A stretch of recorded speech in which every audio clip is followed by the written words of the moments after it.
to just mental health awareness, which is part of the Build Visibility Podcast Network. This is also a part of Jaws Coffee Chat, and would encourage everybody to check us out on all our social media pages and like, share, subscribe, and so on. And pass it over to, we have Jen, and we also have Karskov here. So pass over to Jen to get started. Alrighty then. Thank you everybody for tuning in, for watching or listening. Thank you in advance for subscribing and following us wherever you found this.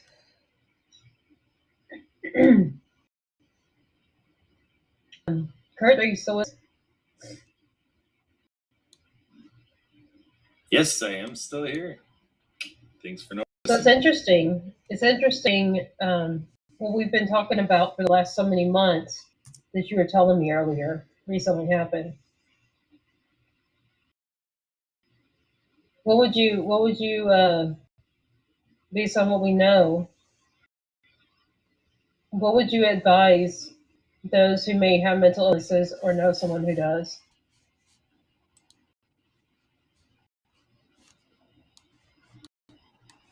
So what would I advise for someone who what we talked about a lot in the veterans and suicide and news you shared with me this morning right here in our own circle?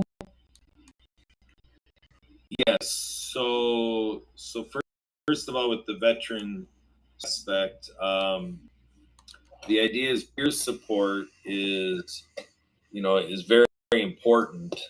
So as much as we non-vets, we can, because the important part is to have someone that they can talk to and that will listen. But on the other hand, in terms of the overall process, like on Project Heart, they have a suicide prevention phone number there, but it is a line that is devoted to veterans and staffed by veterans. So veteran is talking to another veteran. But in terms of things in general, because think about veterans highly struggle with suicide and depression or as well onset seem to have those thoughts. But what about those who aren't veterans, so they can't talk veteran to veteran? Like, is there, would you give the same advice for them as far as developing a social circle and having those friends that you can count on, or family members who are understanding of the condition, and maybe seeing a therapist? Or what do you think? Well, I guess, about 9 days ago, we're running, our World of Ability podcast, and our friend Tony shared a little story about, it's going to be a little bit of a distraction because it's about a father and a son. And it was a little story about a son who was working with his dad to deliver newspapers, so that experience of doing that. And what happened is the father had to go take care of something for a while inside, and the boy is out there more just to himself, and the boy decided to go on a mission to impress his father, and to go ahead and take this wagon full of newspapers and start rolling down the road and doing it. And so he no more got to the corner and navigated the street, and it didn't go right. And the next thing you know, all of a sudden everything tipped, and then with the wind that day, there were newspapers in, and it just really was upsetting, right from that point. And so when the father came to find out what was going on, the son kind of talked about, just what I was saying. He wanted to go out and impress him and so forth. And the father asked him, he's like, "You used all your strength." And this went around. "Yes, Dad, I did. I had control of it. I turned it, and the thing just did it. Did you use all your strength?" So the biggest thing of this was a teaching moment of the fathers for the son. And then after this goes back and forth a handful of times, father said or asked, "Son, did you ask for help?" And the boy said, "Oh, no, I didn't." And the father said, "Well, then you did not use all your strength." And so that's a little story about about this issue that it's a general thing for people to be afraid to ask for help, or that not just not being your inclination. I was about to say, I think that's more of a struggle with men than it is women. Like the need to ask for help versus the trying to be Mr. Independent. I can do everything without people, without others. Right. So the idea is, again, peer support is very useful. So again, in terms of for all people who have a mental health issue, someone who's going through mental health challenges, being able to talk to another person who has gone through as similar as possible, or at least in some sense being that way, that's helpful. But even if you have not experienced the journey of mental health challenges, or with the particular situation, not really on top of the best things to say, the important thing is not to worry about, when you're trying to help, the talking part, other than to ask for permission to not just come in and help whether they were up or not. It's all about permissive, like offering it, and see whether or not they are not going to help or not, or want your help. And so the other thing is listening. So the idea is, if somebody's going through a mental health challenge and you provide them an opportunity to talk, and you're the kind heart, kind soul, and open mind, just sitting there ready to listen, that is powerful. You just open up the space. You just let them talk until it gets to a point where, for a little bit of time, that they're clearly waiting for you to say something next. And then you just do your best. And the other thing is, like on the aspect of suicide, to definitely, write off, whether you have to go to Google or, get the National Suicide Hotline ready, and then get them involved right away. And if you're with the person, you can say, "What I would like to do, if it's okay with you, I would like to, for them to help me." You can kind of position, this is to help me, that I want to help you, but I would like to have the help of the National Suicide Hotline, and I would like to dial them and then have you in here helping. They'll be on to help me help you. We can all have a conversation. Is that okay with you? Because that's a stronger situation than if you try to help somebody on your own. And if they're open Well, I was to going the to say protocol, another tactic is on 911, especially if someone's either wanting to commit suicide, wanting to attempt, or that they have, but they obviously failed because they're still alive. Like I've had neighbors. Times I actually did myself. I actually went crying next door. Lived next door. Someone else lives in that house now. But like she was a close friend of mine, and we're really close in age and everything. And I went crying around. Oh my God, I can't believe this. I just tried to kill myself last night, and I can't believe I woke up and I'm still here. So she asked me, well, okay, well, so you got your backpack, where are you going? And she asked me to text her the address.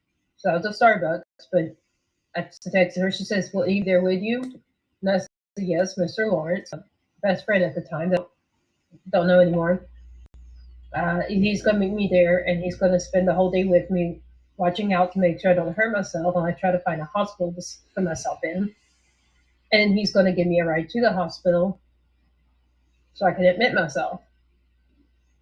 Well, she got all that data, my name, where I was by the Uber, how long I was going to be there with somebody accompanying me to oversee that I don't actually try again, right? And she said 911. She called, and it was the police or sheriffs, whatever you call them. But she told them how I had attempted suicide, as opposed to attempting a crime, right? So they, instead of like arresting or anything, those cops found me at that Starbucks and asked me what she said, and I was honest with the police, so they gave me a ride to the hospital after they got my insurance from me and found a local in our side of town mental health hospital that takes both of my insurances and had a bed available. So some people may not think calling 911 is the right thing, but that is an easier option if someone thinks they don't have time to find the suicide line, right? Because police, or even if it's ambulance, or find what the response system is in that particular county or whatever or city, that's another way to get them somewhere to get help that will help prevent them from falling victim to thoughts, being successful at the attempt, right?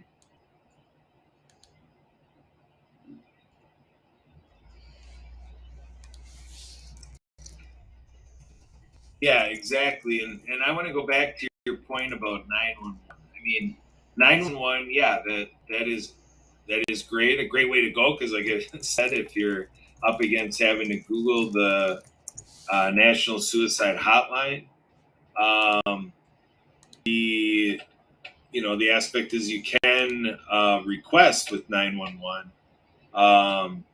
to to loop in or to connect the call as well to the national hotline. The reason being is that 911 call centers, they obviously do get some training for, being in the middle of a suicide ideation situation. Um, but the idea is that they're more of a generalist. They get trained to come in from the mantra and training of like so many situations they have to respond to. The great thing about the National Suicide Hotline is that's a specialty item. So then that way you're talking to a little bit. I don't want to say expert, but you're dealing with people that have a little bit more experience, and the level of training that they get is a little bit more extensive than the 911 operator because again, the 911 call centers, I mean, they have to deal with soup to nuts, all emergency calls. Whereas the National Suicide Hotline, they're just laser focused, and they're dealing with that all the time. It's the only thing they deal So with. here's a good question, though. Maybe people may wonder: doesn't suicide hotline also, once you tell them that you, whoever it is, either someone you know is attempting or has attempted, or yourself are set to want to attempt, maybe to have already, then wouldn't they still end up in the end calling the 911 to send somebody to get you to the hospital? So are you really adding another step? Yeah, I would say, I mean, because I'm trying to speak to this in terms of, since we're talking to it, but let's talk about, what are some tips, for helping as much as we can. So Right. I just so thought the that the idea is, idea of seeking help on behalf of somebody that you know that may have or may be in the risk of attempting is part way of helping them. See what I mean?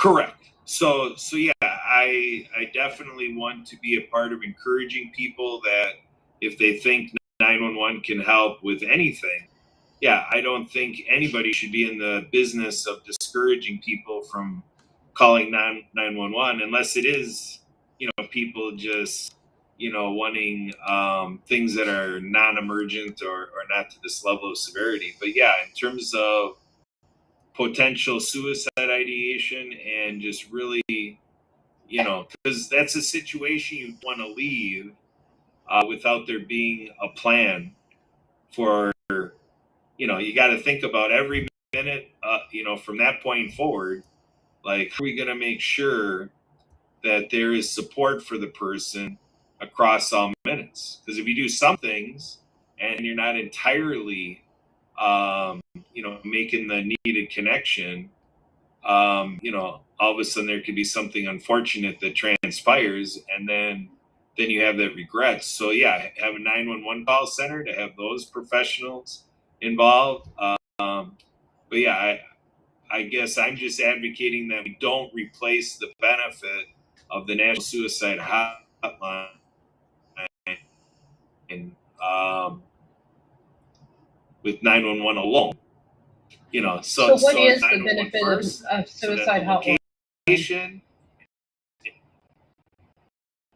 So what is the benefit of Again, suicide the benefit hotline? of That's the why National that's better. Suicide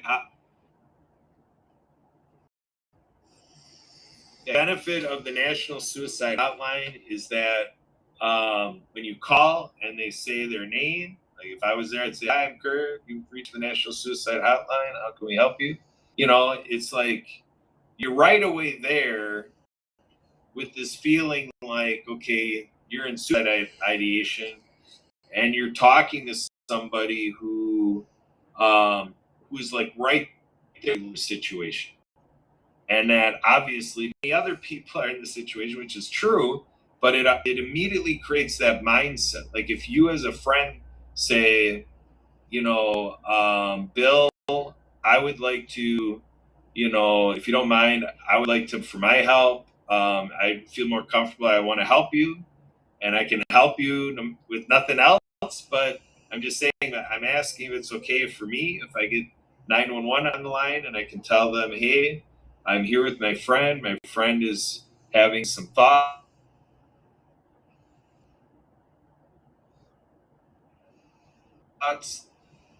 that,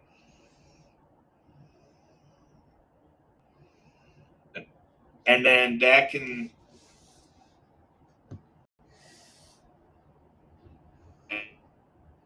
and then, to, I'm looking at it as a tip. Just it may be something to ask the 911 operator if they're able to connect with the call suicide hotline, because if you have a 911 operator on with the National Suicide Hotline, and then they're helping you and you're helping the friend, now your friend has a little bit of a team here, and you have a specialist from the hotline, you have emergency response. If getting EMTs there or whatever is something that'd be helpful, or a police officer or whatever, I mean, you just know who's the might be able to help, or critical response team. 911 on there can help do all that kind of stuff. And sometimes the National Suicide Hotline, if you reach them first, sometimes they're doing what I'm just saying. They might be in their call center and say, "Is it okay if can you stay on the line for me? I'd like to connect your local emergency response center." And then they might be going the other way, queuing up all that so that so you can do it in either order. But I do encourage both, and there's a little bit of judgment with the actual situation.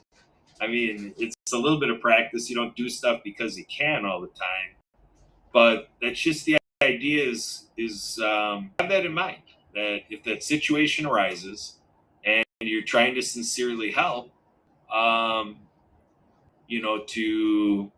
to think of both of those things. You bring up the good side about 911, definitely, definitely go that way. But I encourage people not to forget about the National Suicide Hotline as well. So speaking of the National suicide hotline and not forget about it. Could they? This is something I'm wondering, and some may also. Kurt, are you still with us?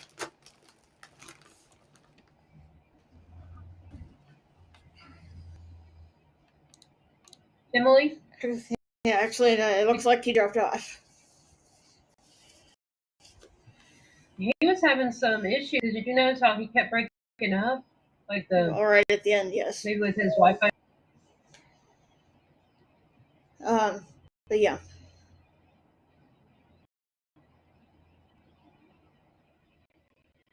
So maybe I can see if you can answer this question I was about to ask Kurt. Does the National Suicide Line help with other mental health? Like, let's say somebody's depressed, but they haven't reached the point of suicide.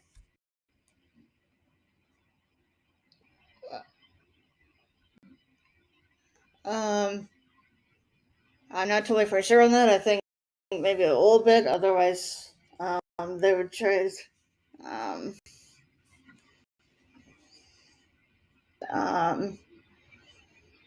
That's a question. Somehow, if not, they'll probably like figure out somehow, even if it's not. Even I think the main thing might be suicide or somehow referring to um,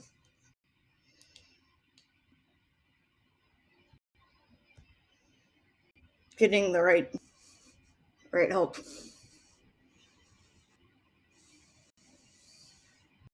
Okay, I guess did Kurt have another event at 3 or something? I believe so. Yes. Okay. So based on the conversation Kurt and I were having, did you have any thoughts or input?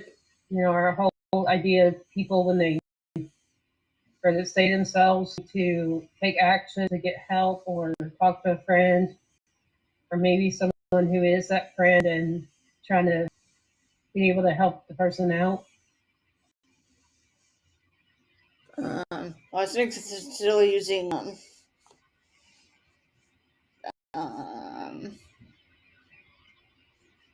using both things is important. So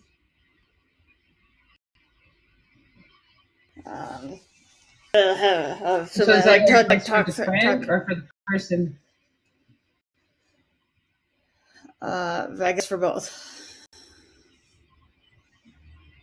So maybe encouraging people who may also have depression or other conditions, like let's say PTSD and it's the flight mode or other low moods, to actually speak up for themselves, calling suicide hotline or 911, and maybe even texting or calling their different providers like a psychiatrist or therapist. Yes. So you mean initiating the response when you notice your mood is low enough that you're in danger of that thought or process, or attempting to reach out to a close friend or relative that they're enough with that they can basically share anything without fear of judgment. Yeah. So nothing. So the situation doesn't get worse and hearing something that didn't really need or want to happen. So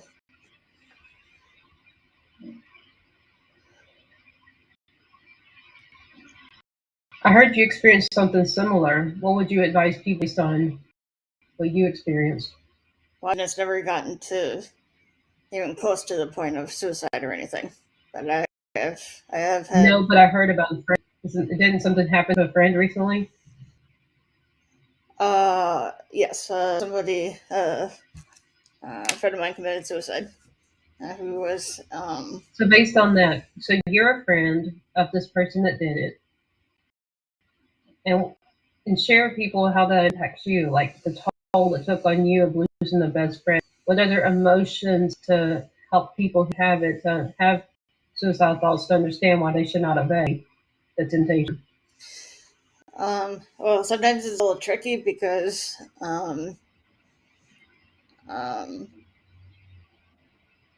Because if somebody sees somebody who they think is maybe either heading that direction or in that or there, um, they may not actually, even though there may be signs of it. There are other people who seem verbal and like they don't really have any depression, or at least sort of get to the point of suicide, like my person from a few days ago, and they seem normal and they end up committing. So it's kind of a tricky thing. Some people that look like they may need it might not, and other people that don't look like they do may actually need it. So it's. What about the toll it took? What was the impact that took on you as a best friend of someone? Like, did you feel a loss? Did you feel like what did you experience? That's why those who may be attempting should not, at least in the perspective of their friends and family. Well, I wouldn't consider us friends, but it was more of an acquaintance than anything else. But still, I had talked with them several times, and it kind of came as a little bit of a surprise and shock, and since it always seemed like he wasn't in that place at all. Like he was like a happy-go-lucky, was very like happy, and so that's where I was saying that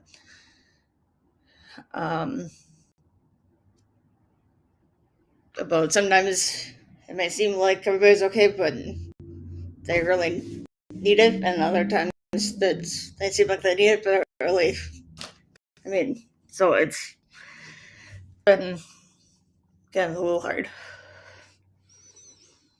In other words, you're saying your friend or acquaintance, you called them, was basically one of those that puts on the outside that they're perfectly normal, but deep inside there's obviously something going on. Yeah, like nobody knew. Well, there could. I mean, I'm not saying that there could have been somebody who, but like none of us were aware that it was as bad as it was. That he was kind of at that point of his life. Like there could be somebody like showing. There could be somebody showing signs of like that at that point, but then really, it's I don't really know how to explain it. But then that could also be a tip for listeners. If they are that person that struggles, then maybe they need to at least stay honest and upfront with how they're doing with their providers, like a doctor, therapist, and their at least closest connections, friends, family, at least their closest, and be honest about what's going on. Because that friend or family, neighbor, in my case, couldn't have done anything if you didn't tell them. Yeah. So it's basically the need to communicate as well. Mm-hmm.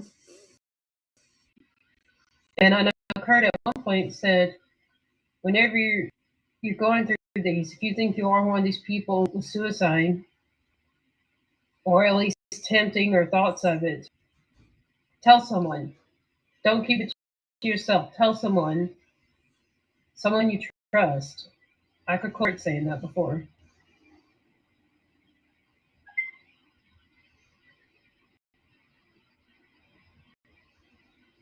Yeah, because you don't want to end up having a situation that. Yeah, we don't end up having a situation that, like an unnecessary situation that somebody didn't want to happen or anything like that. Or make things, make things worse than they already are. If someone told their close friend or relative, then the liability would be on the friend or relative to actually call for some kind of help based on the being aware that whoever is struggling. But often when we're the ones that are struggling, Like you're saying, they sometimes keep it private to themselves.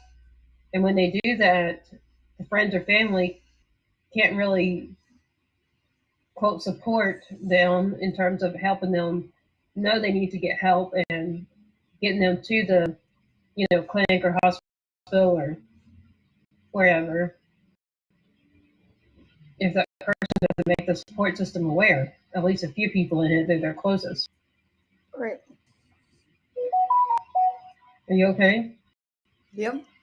And then then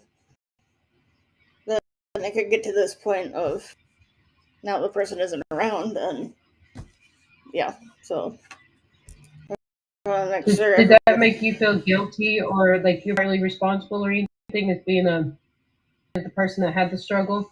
No, because I wasn't really that close with the person, even though we had hung out a few times. But it's still kind of a sad situation, and kind of a still kind of came as a surprise and a shock that actually happened, because none of us really knew that he was at that place that he was at that point to actually go through with it, and so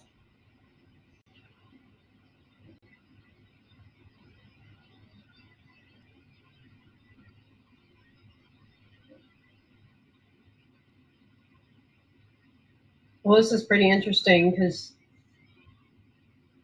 January typically is the higher suicide month.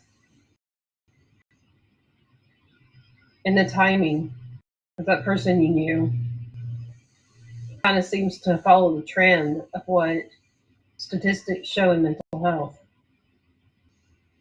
The winter months, the darkest months, like gloomy or literal dark in places like Alaska that have 6 months of darkness and then 6 months of daylight. But that whatever kind of darkness, January and February tend to be the worst, and January is the one with the highest suicide rate nationally. yeah. So that kind of follows the trend of what, whichever national group found via research, that follows the pattern they found, or at least if they communicate.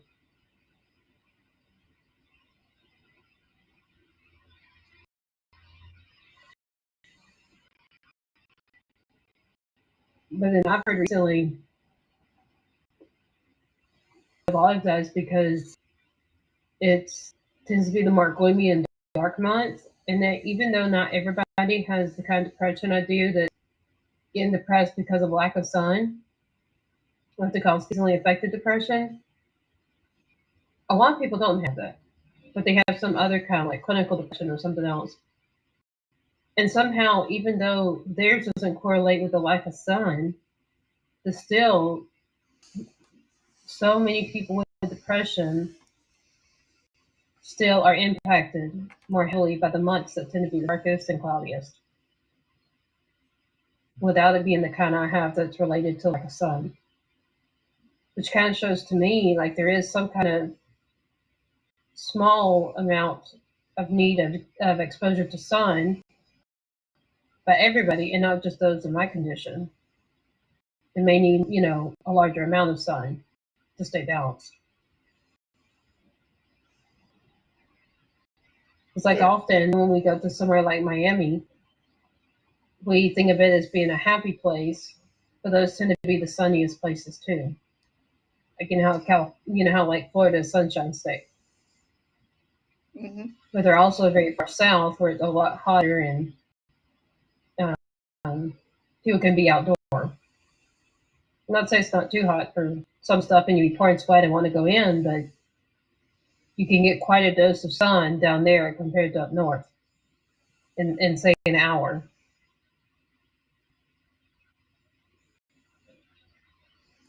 Right.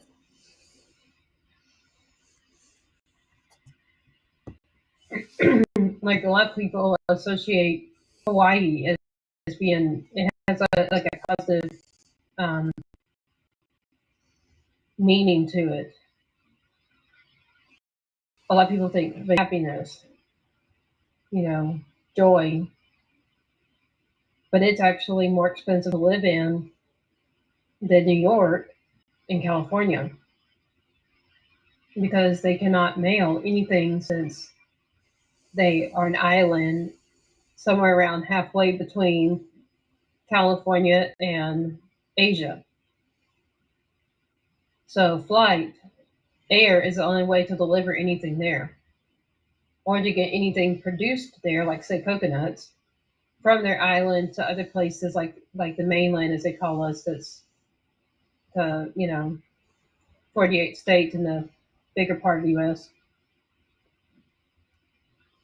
It's they have to pay air fees for everything to be shipped in and out.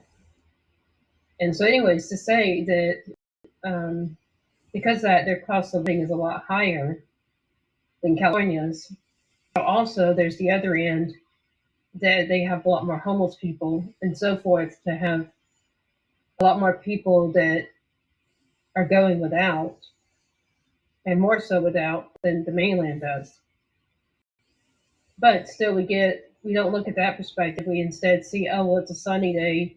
It's that's another place where there tends to be more sun, and it's got a positive meaning because of the sun association. I think it's a great place versus like my accountant. He's been working with me since maybe 2011 or 2012, but he's been my CPA for years. And he told me actually the main island, the one that's the biggest, only has 30 miles in diameter. All the way across from one side to the other side is only 30 miles. And I'm to myself, I'm like, I go 30 miles one way, not all the way across, but just one way. I'm barely in Houston. Go from Berkshire to Katy, then to Houston. That forget about all the rest of Houston and all the other places on the other sides of town. That's like Katy and Berkshire would be all there is to the island. The two suburbs right here near me. Without the whole quote mainland, which is the big metro area of Houston itself. And to me, that sounds like kind of tough. You don't have very many places you can go. And neither would you necessarily have much option if you opened a business to have a place where you could rent a space for your business, a retail or an office or something. So that to me sounds more restricted. But so many people think of Hawaii as this all wonderful, relaxing vacation, perfect honeymoon, all these other kind of meanings to it, right? Mm-hmm. And so I think that's because of the sun. Because otherwise, we look at the real economic situation, and it's not really as great as people make it out to be. Remember when, what was her name? The author, Marianne. Remember when she was there? And we were having these video meetings? Mm-hmm.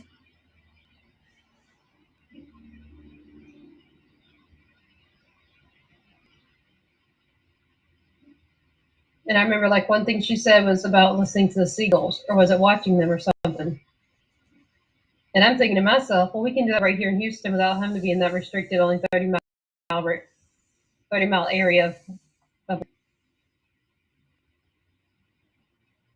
Because we got seagulls right here because we're on the Gulf Coast, the Gulf of Mexico. Mm-hmm. So some of that stuff like her that she was talking about was so great about being there. I'm like, okay, I don't have to be there to do that or to enjoy that. They can be in my own backyard right here in the mainland. I guess maybe it's for those people who aren't either on an island like Hawaii or near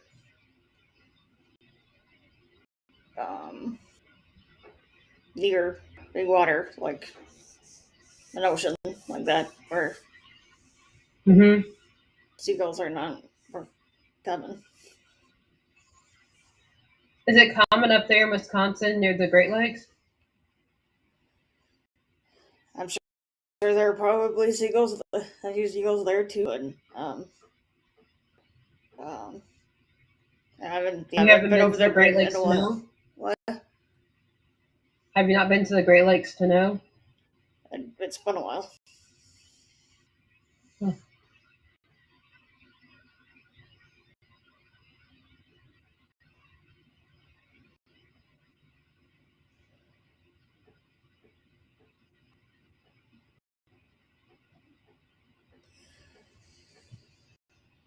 But yeah, anyway.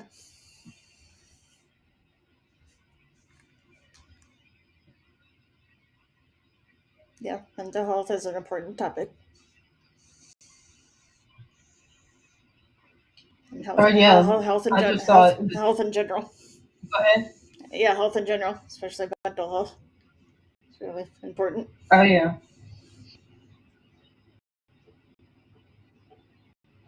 that's for sure. I think mental health goes too low on the priority list because until the pandemic, there wasn't really much attention being given to mental health and research related to them compared to since the pandemic when it became the big mental health crisis among other crises. Right. And hopefully that will bring some kind of positive change. You know, if it hasn't yet, more research, more treatments, more broad understanding of the general public and not just simply people or somehow link somebody with mental health issues. Yeah. And maybe even help those who have it may not know they have it because, like, I know when I first started getting depression, uh, and they falsely diagnosed me as bipolar because, you know, PTSD being around back then. But um, when I was originally diagnosed, I remember I thought I was demon possessed. I didn't even understand myself that it's something actually wrong with my brain. In this case, the chemicals, not the actual tissue itself. But I remembered myself before I turned 14 and what I was like 14 and after. And so I just thought I had a demon possess me. And that was a little bit more appropriate for the Christ talk, but still that it was that even though I was a person with a mental illness, I didn't understand it. You see what I mean? Mm-hmm.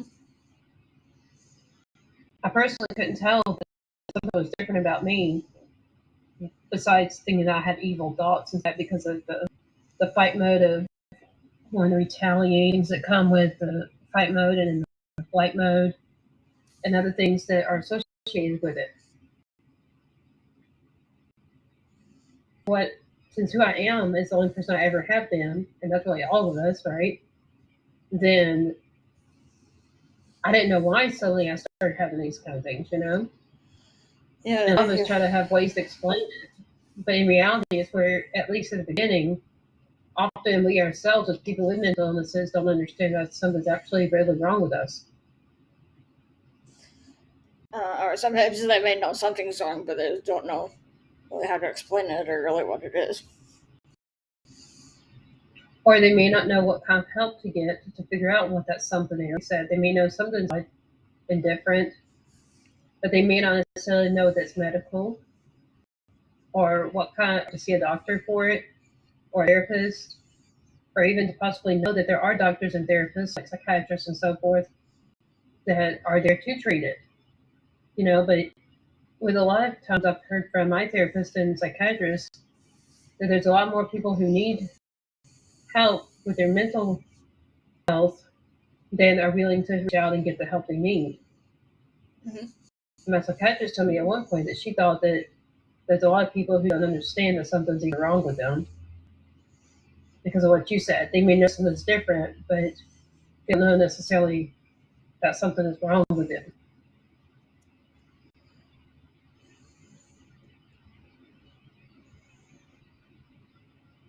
Right.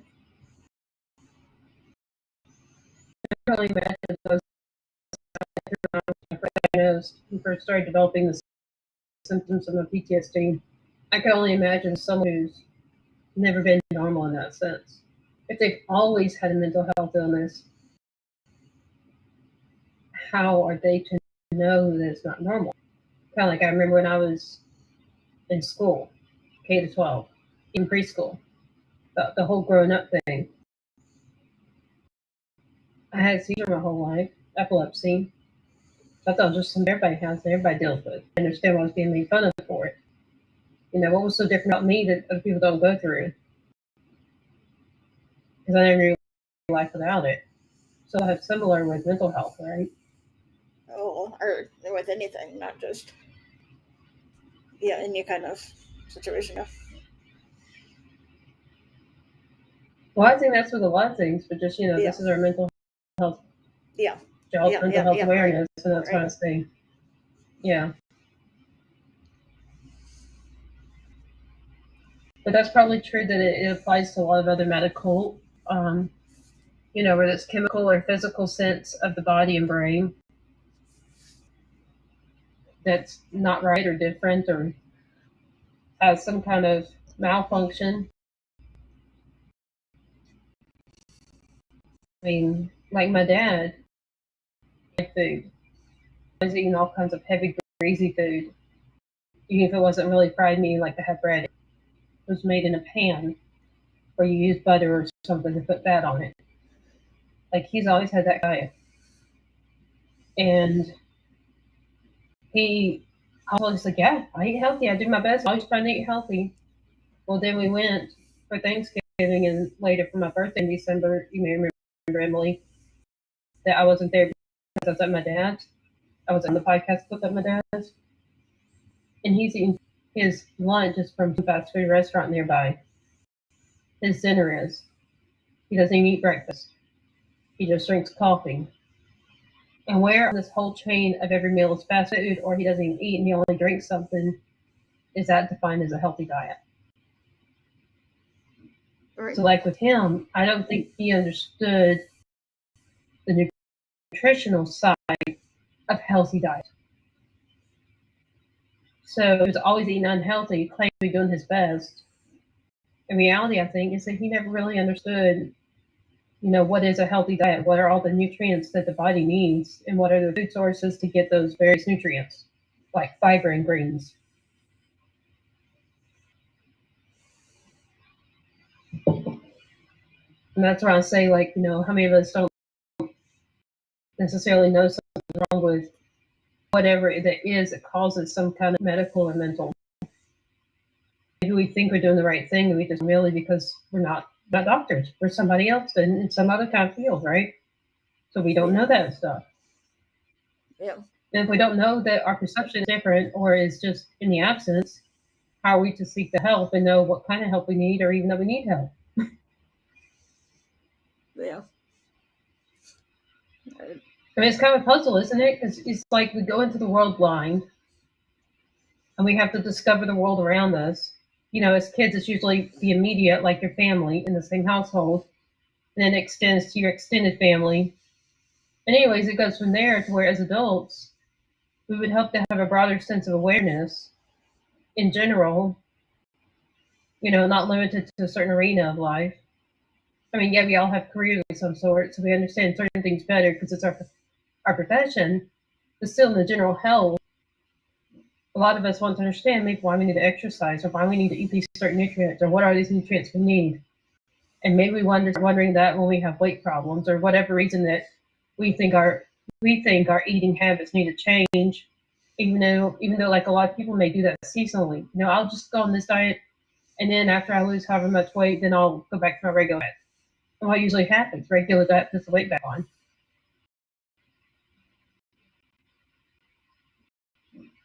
Yeah. So that to say, it's still that we may not necessarily know. We experiment, but we still may not know, but we hope to, through these experiments, to learn and eventually achieve goals like that as we realize and our senses of the world around us broaden as we get older. Yeah.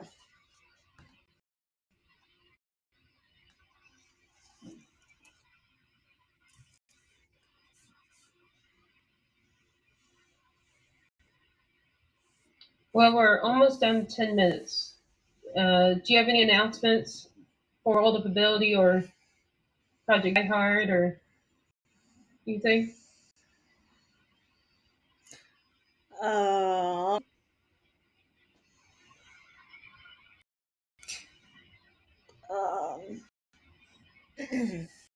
think I have a couple things here. The first weekend in February, the 3rd, 4th, and 5th. For those of you who are Seinfeld fans, the Raskoff family is having a Festivus event with the feats of strength, airing of grievances, board games. There's also going to be karaoke Friday the 3rd. So everybody is invited to join us. And Zoom will be going. So for those of you who need to join us on Zoom, the Bristol is ability now. If you go into Zoom and ability now instead of the numbers, should bring you right in to where we are. Another thing coming up in a couple months is on March 17th is the Happy Neighborhood Project's International Day of Happiness event. The official International Day of Happiness is on March 20th. However, the Happy Neighborhood Project has decided to celebrate it the Friday before. Puts us on St. Patrick's Day from 9 a.m. Pacific to 3 p.m. Pacific, or noon Eastern to 6 p.m. Eastern. There'll be speakers, networking, price, entertainment. Tickets right now are $30. Will go up to $40 on February 1st. So I would encourage everybody who is planning on attending to get their tickets ASAP. Also, for anybody who is wants to be in a part of setting a Guinness Book of World Records, we are looking to set the world record in the most people speed networking at one time at this event. So the current record is 1,068. It was set in 2014 by Belgium. So encourage everybody to join us. You don't have to stay for the whole 6 hours at one time. You can go as you please. And as far as Project Die Hard,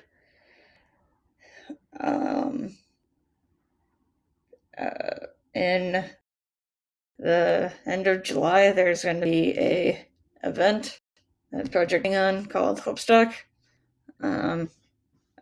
about combating the veteran suicide and helping veterans and bringing hope and that kind of thing. So stay tuned for more information on that. It'll be coming out in the coming months. So back to you, Jennifer.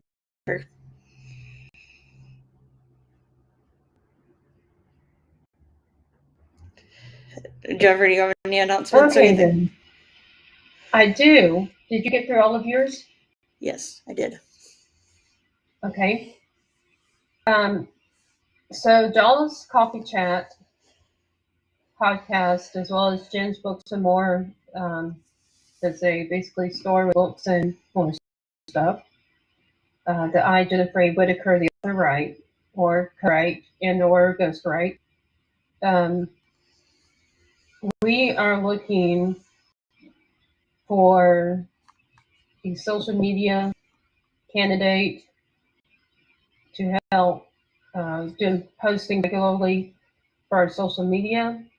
We are also looking for a virtual assistant to help with various executive assistant kind of roles between scheduling, contacting people on behalf of our company, and networking and so forth, many other tasks, but just a virtual assistant. And we are also looking for someone with press release background that can release press releases regularly for the publicity and try to get word out about our podcasts and our other events we have, like autograph events and so forth. That said, if you're interested in any of these and trade for a percentage of our profits, then schedule with us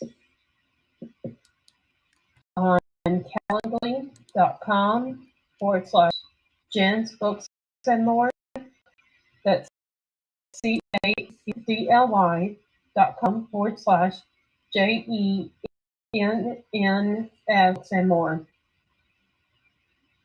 If you'd like to be on our show to share something about yourself or your product or service or your cause in a nonprofit or whatever else you stand for, please book with us by going to Calendly, CALENDLY.com/Jaws Coffee Chat.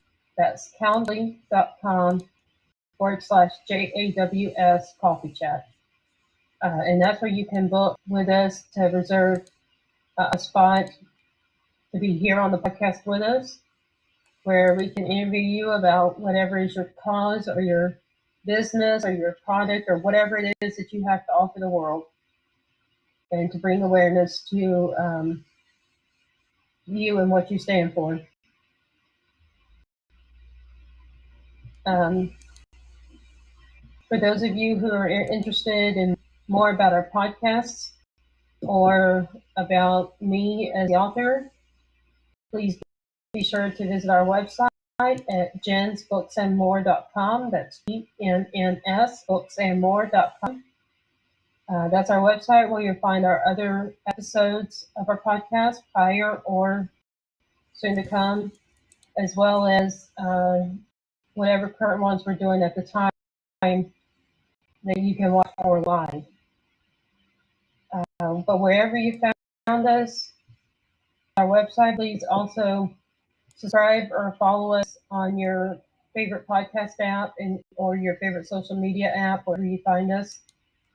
And we appreciate your support, and we look forward to continuing to help and serve every one of you in achieving various improvements in various sides of life, like this show being for the mental health side, awareness or understanding for those with mental illnesses and those who may be associated or friends with someone with them. Emily? I'd also encourage everybody to, again, like to encourage everybody to check out all of our social media things, LinkedIn, Facebook, YouTube, and others. And to comment, like, subscribe, share on there.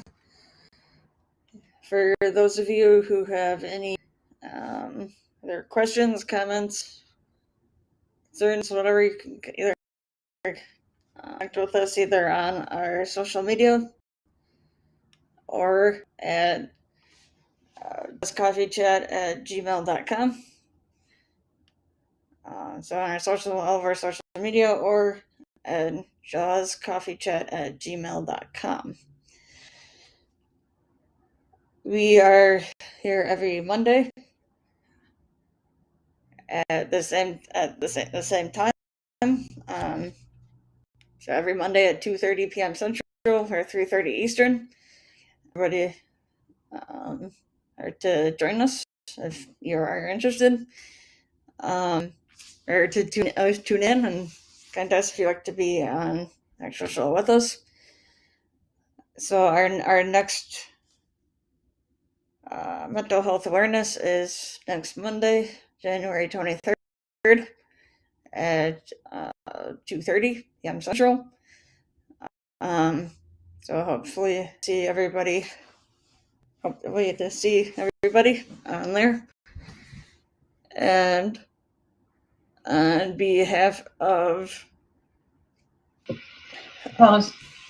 I'd like you and viewers and listeners to all know that on January 30th I'll be in surgery. So yes, the show will still be on with Emily, Kurt, and possibly John. But I, the owner, Jennifer Whitaker, will not be on it because I'll be in surgery that day. So I won't be on any of the 3 shows that day. Carry on.